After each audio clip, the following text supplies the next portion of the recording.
Ang susunod na programa ay rated PG. Ito ay nangangailangan ng patnubay at gabay ng magulang para sa mga batang manonood.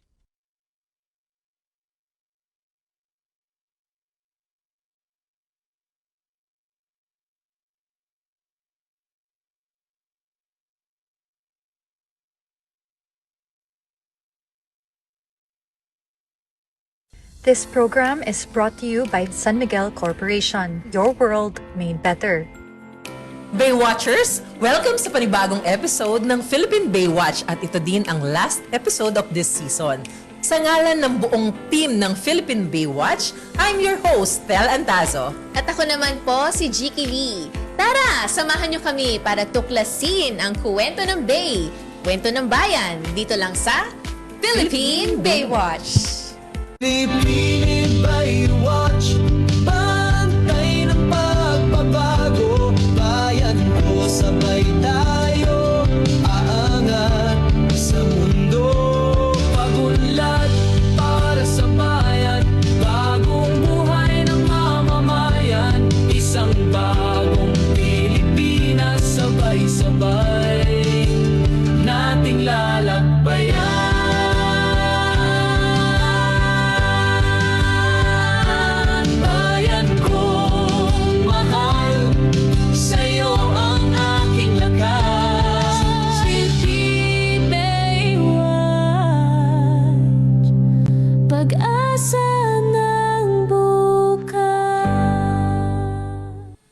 For our final episode, syempre, ala tayong bukang bibig kundi pasasalamat sa lahat ng ating mga nakasama.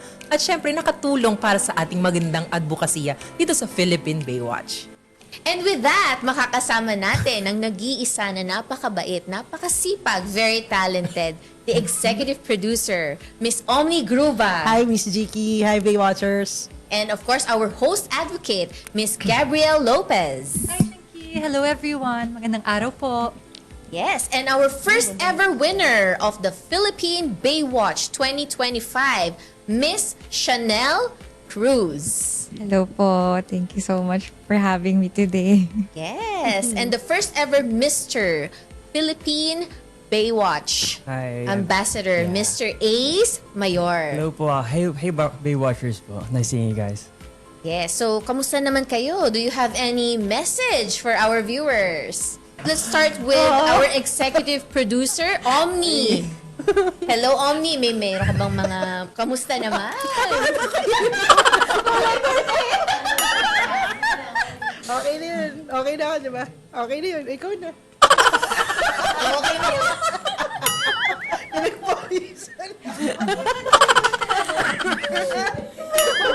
Maraming salamat po sa buong Pilipinas na naniwala po sa Philippine Baywatch. Hindi po kami makapaniwala na on our 13th episode. Sobrang saya po. Salamat po na naniwala po lahat. So, I think we're gonna be saying more later na po. So, I'll give it to Miss Gab.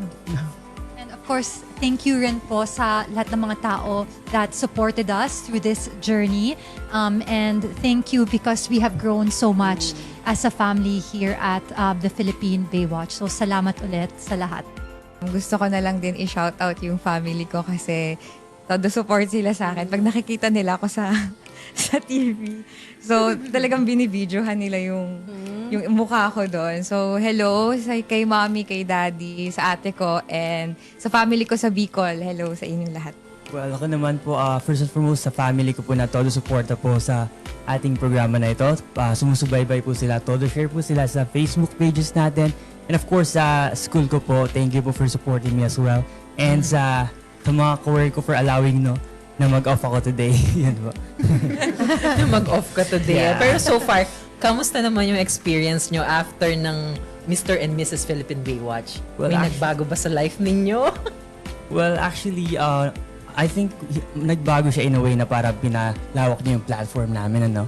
Kasi ako, I try to, even before po, I try to encourage myself to conduct projects na nakakatulong talaga sa community natin. So, through the help of Philippine Baywatch, parang mas lumawak yung reach po namin. Yan po. Ikaw, Chanel. I agree din naman po sa sinabi ni Ace na dahil, yun nga, national TV yung na-showcase yung pageant na ito and nagkaroon kami ng mas malawak na platform. I think ako, yung personal impact nun sa akin nung nanalo ako ng crown is nagkaroon ako ng maraming acknowledgements. Na-recognize ako ng barangay namin sa Parañaque and yung school ko din, talagang todo support sila. So parang akala ko before, parang hindi ako seen, ganon. Parang nakita nila na, ay, may potential pala siya. So ayun, kaya very thankful talaga ako. Miss Oms, may tanong ako sa'yo. So, yung planning nito, di ba? Talagang ikaw ang nagplano ng... So, ano yung naging challenges mo dito? Actually, more of the planning talaga po is, I think more on ako yung parang engineer. The vision really was coming from Philippine Reclamation Authority Chairman Alex Lopez. So, it's more of me implementing his vision. So, shout out din sa aking boss who gave us, all of us, a break. Challenges, really, number one, experience. No? So, we're used to social media. So, this one's TV prod. And then, yung i-communicate mismo ng, in layman's term, ang reclamation, ang economic development. Wow, talaga naman. Kasi parang maiksi lang yung time of preparation. Sobrang igse ng ano namin. So, Pero at miracle least- to. Miracle nating lahat to. Kaya thank you kay Lord. Opo. At least, di ba? How about you, Miss Gab? Kamusta naman yung naging experience mo sa first Philippine Baywatch? Well, it was really a one-of-a-kind, unique and special opportunity to really uplift how beautiful the Philippines is and showcase, of course, the capacity of this beauty that we have in the Philippines. So I'm very grateful to be a part of this show, and I can't wait to share with you what's next in store. Para naman sa ating mga reigning ambassadors, the first ever Miss Philippine Baywatch and Mr. Philippine Baywatch, what are you currently doing to propagate or to promote yung inyong mga advocacies? Yung recent po na naigawa namin dito sa Philippine Baywatch is yung kaka-air lang, which is yung pumunta po kami sa NAIC to interview and to know the stories of the wives of the fisher folks doon. And it's so refreshing po personally for me to see kung ano po talaga yung nangyayari and maintindihan po kung ano yung nararamdaman nila at kung paano nila nasusustain yung livelihoods nila. Well, as for me naman po, gaya nga po nasabi ko kanina, I like to engage myself in community service. So, through the help of this nga po, parang napapractice ko po yung mga natutunan ko dito and parang napapalawa ko po yung mga pwede namin matulungan po. Ayun po. Yes, and of course, ang ating host advocate, si Miss Gabrielle Lopez. Aside from hosting, of course, this television program, ano yung mga advocacies that you are pushing forward? Empowering coastal communities and empowering women. So it makes sense that the Philippine Baywatch does this, and I'm the host. So yun, it's a really special opportunity because it's something I really love doing. All right, thank you so much.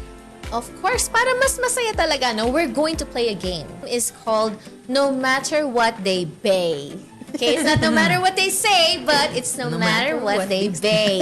So, simple lang ang mechanics nito, You just have to fill in the blank. Kumpletuhin yung sentence within 1 minute. Parang ang tagal, Let's say 5 seconds para may pressure. Char. Alright, so it's for Chanel and Ace. Sa ating ambassadors, are you ready, Chanel and Ace? Yes, of course. Okay, question number 1. Fill in the sentence. Let's go. Chanel will start first, followed by Ace. Okay, Chanel, masaya ako kapag... Kumakain. Kasi mahilig ako kumain. Talagang masayang kumain. Masaya ako kapag... Nakakapagpasaya. Masaya ako Ba kapag... talaga Oh, you give and you get. Proud ako Yeah. doon. That's nice. Alright. Mahilig ako sa... Manood ng movies. What about si Ace? Mahilig ako sa... Sa pagkain. Sa pagkain. So, lumabas yung... Ito, medyo parang mas profound, Kumpleto ako kapag may... Family, syempre. Si Ace. Pahinga. Kumpleto ako kapag may pahinga. Sinong pahinga mo? Hindi na lang. Alright, ang isang bagong Pilipino Pilipino ay... Matapang.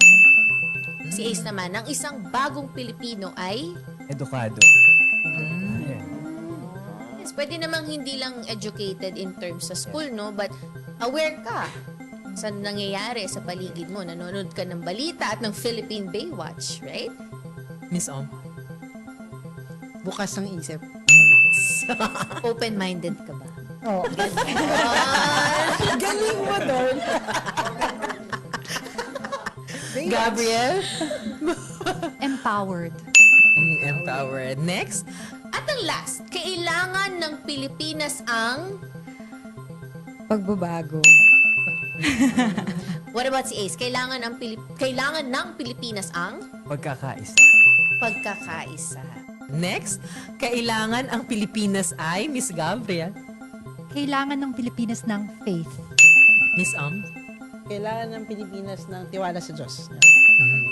Thank you so much, Ms. Oms, ang ating executive producer. Siyempre sa ating post advocate, si Ms. Gabrielle. Siyempre kay Chanel. At kay Ace na ating first Mr. and Miss Philippine Baywatch. Siyempre magbabalik pa rin po ang ating kwentuhan dito lang sa Kwento ng Bay, Kwento ng Bayan, Philippine Baywatch! This program is brought to you by San Miguel Corporation, your world made better. And for Bell. At Frebel, we believe that great food begins with the best ingredients.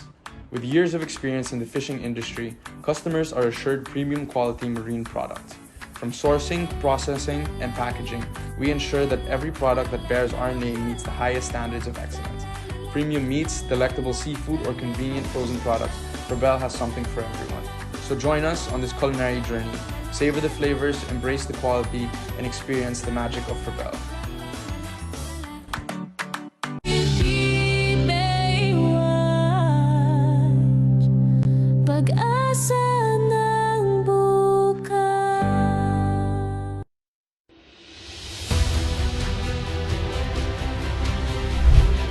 Stay up to date on His Excellency President Ferdinand Marcos Jr.'s actions and initiatives this week as he leads the country in nation building.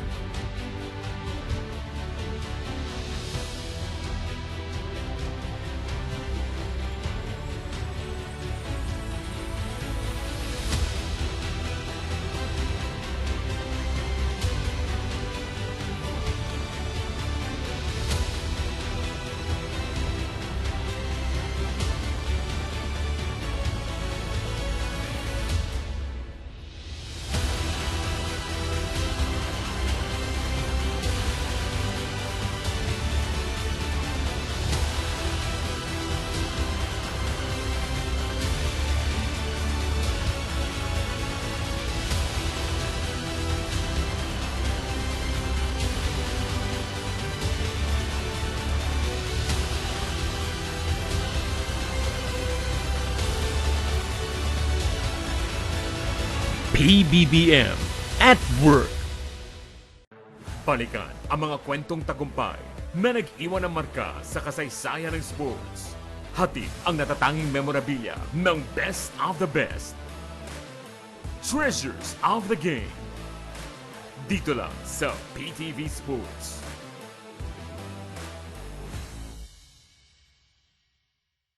This program is brought to you by San Miguel Corporation, your world made better.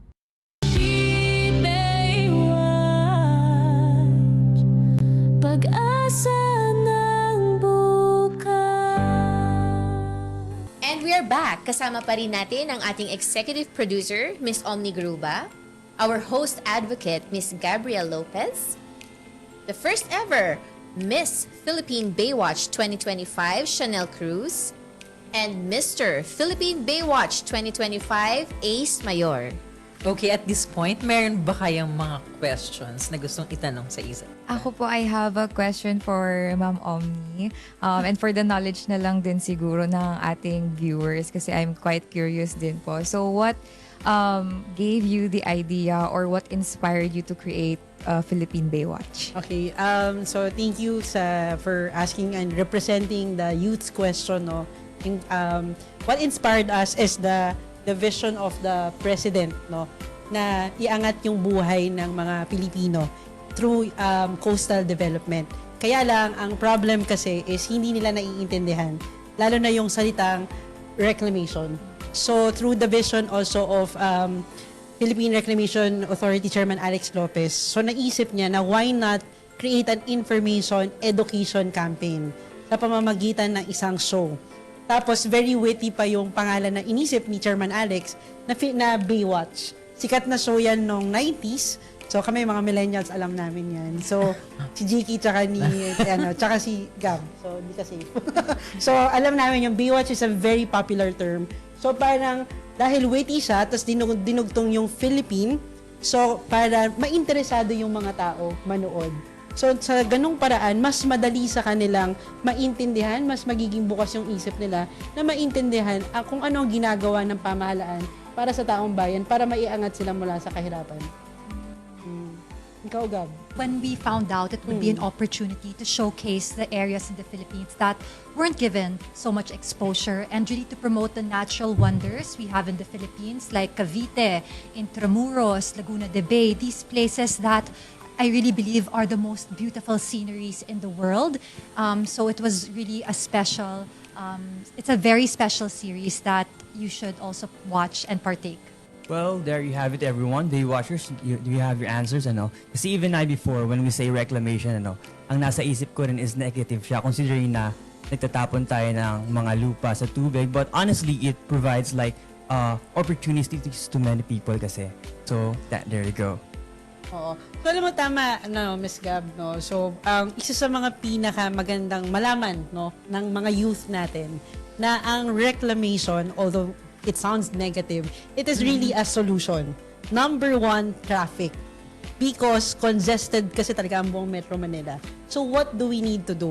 It is really to expand the territory of Metro Manila. So yun yung kailangan nating maintindihan. Kasi lahat tayo mahilig mag-travel, sa transportation. So para ma-accommodate yan ng pamahalaan ng ating presidente, we have to expand our territory. And that's through reclamation. Diba, Ma'am Gab? Yes, and there's actually a really, really great opportunity if reclamation is done correct. Yes. There's a challenge, but there's a greater opportunity. Alam mo, ang ganda nung sinabi ni Ms. Gab, no? Pag tama ang paggawa ng reclamation through science, no? Talagang hindi siya nagkakaroon ng flood. In fact, sustained pa yung mga isda doon sa ilalim, pati yung livelihood. It is done right. I love what you said, no? It is done right. And lahat po ng ginagawa ng Philippine Reclamation are based on science.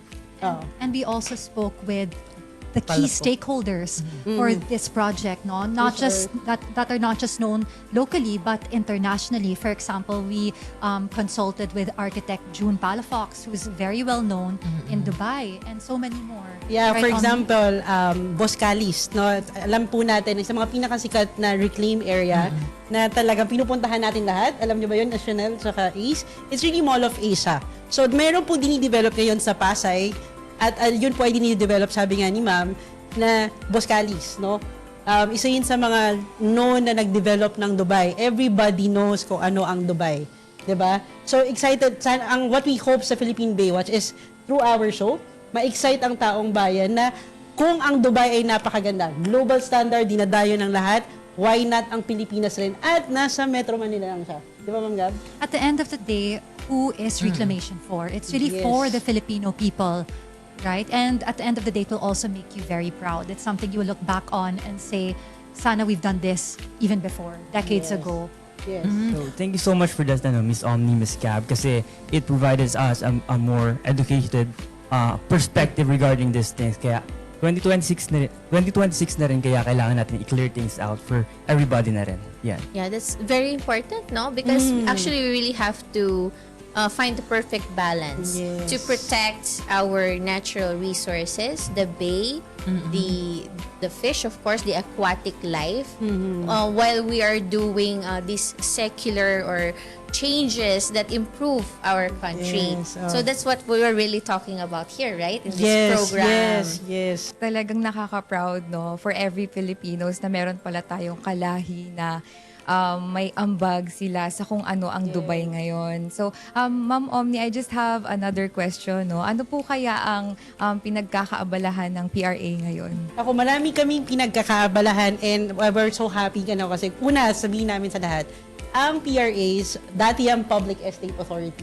Parang siyang real estate. So, we develop properties, but we're doing, under the administration of President Marcos, we're doing the non-traditional. So, we're also doing transportation. So, we'll be doing Bay City Loop. Tatahiin namin yung itong Pasay, Parañaque reclamation. Second, yung sinabi ni Miss Gab kanina, we're also, kasi ang sinasabi sa PRA kasi, naapektuhan ng mga mangingisda. So what we're doing, number one, we're providing livelihood, we're equipping them, at pinapaaral po namin lahat po ng mga anak po ng mga mangingisda. And third, ano man yung maganda is, and Shannon, na we hope that everybody know, na ang BBM administration, they're doing a hydroponics program. It's a vertical farming doon sa Cavite area.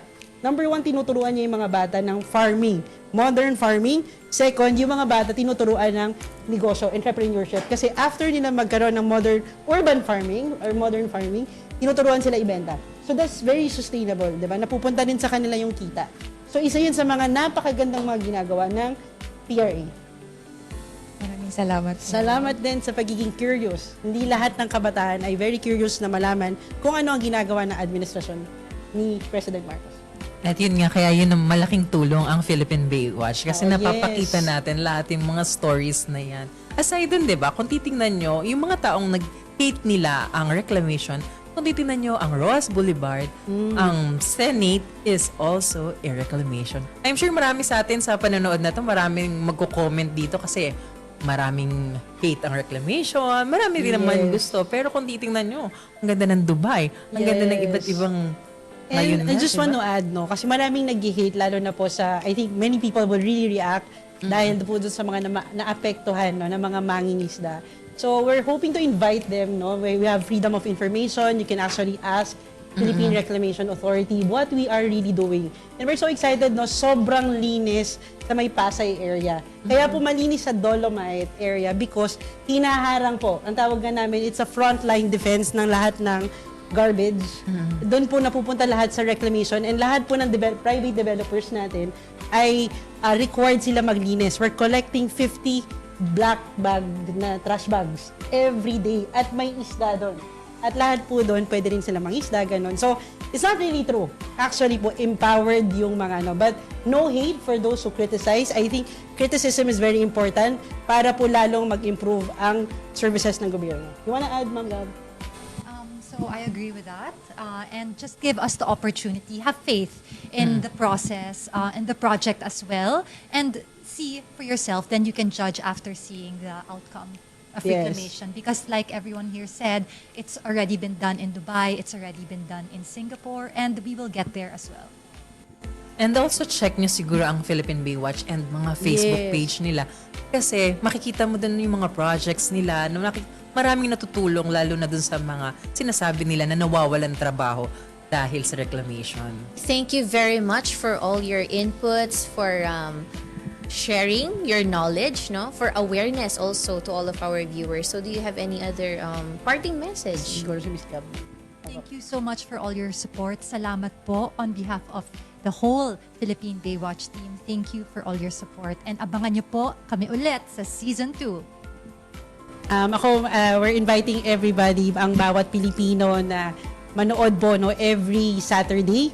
Sa pamamagitan po ng panonood, sa pamamagitan rin po ng pag-share ng social media post po namin, nakakatulong. It's also a public service when you share the information kung paano po tayo tumutulong, paano natin na-develop po ang Pilipinas. So muli po, maraming salamat po sa Diyos at sa mga taong bayan na naniwala po na una sa Philippine Baywatch. See you po sa Season 2. Sa mga Baywatchers natin na sumusubaybay sa ating programa na to and sa mga inspiring dyan na gustong maging Mr. and Miss Philippine Baywatch, we'll be opening in Siargao po, Season 2, So if you guys want to be part of that, we will be having an audition po. Ayun, thank you. Ayun, sana po ay patuloy niyo pong suportahan ang programa namin dahil marami po kayong matututunan at maraming salamat. Yun lang po. And syempre, kung meron kayong mga question, inquiries, or meron kayong mga lugar na gustong matulungan ng PRA at saka ng iba pang advocacy na gusto nyo, pwede kayong mag-message, mag-email sa ating mga social media. Ilalagay na lang namin sa screen yung mga details. Thank you so much.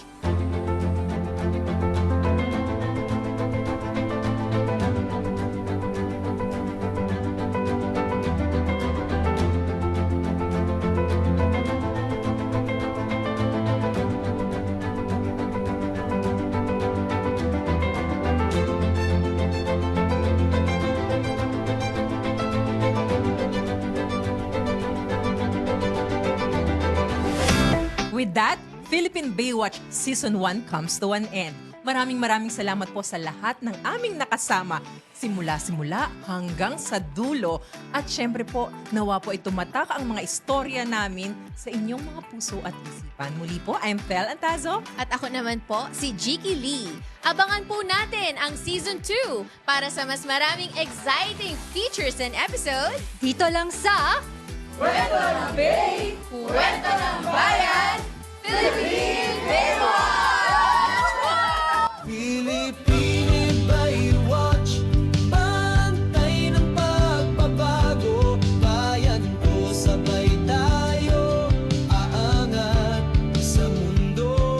Pagunlad para sa bayan, bagong buhay ng mamamayan. Isang bagong Pilipinas, sabay-sabay nating lalakbayan.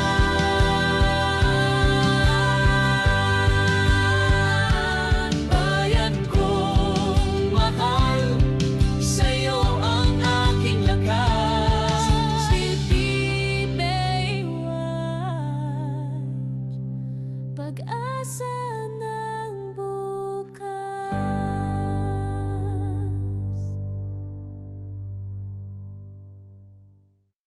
This program is brought to you by San Miguel Corporation, your world made better.